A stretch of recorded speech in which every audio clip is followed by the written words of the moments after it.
There are meetings in Qatar. There are apparently talks underway in Cairo. We saw protesters in Tel Aviv as well. Your sense right now, listening to all these updates, what are the chances of a deal that is going to get the Israeli hostages back home where they belong? I think we need a Kissinger. Well, we don't have a Kissinger.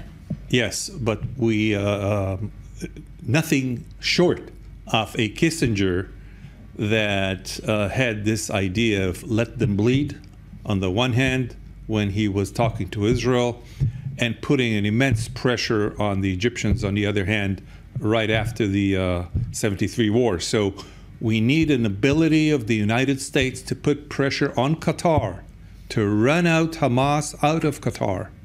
They're hosting them. And if they're not able to do that, then they're not using their leverage to the extent that the Israelis can accept a leverage on Israel. So there's, and obviously we have the element of elections coming November, coming up in November this year. 5th of November? Yes. So the question is Biden made of the Kissinger stuff? Does he care enough about what happens here, or are we going to wallow in the mire with Sinwar more and more until one of the sides gives up? And that may not just take place and will be just running deeper and deeper into the mud, both sides. It's going to cost lives. It's going to cost economy, social cohesion.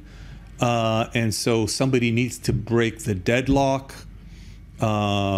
Israel is does not look like we're going to be able to continue in this type of an event. I can quote Saddam Hussein from 1991 when there was pressure on him before the war. Right. He said, we can eat pita and an olive.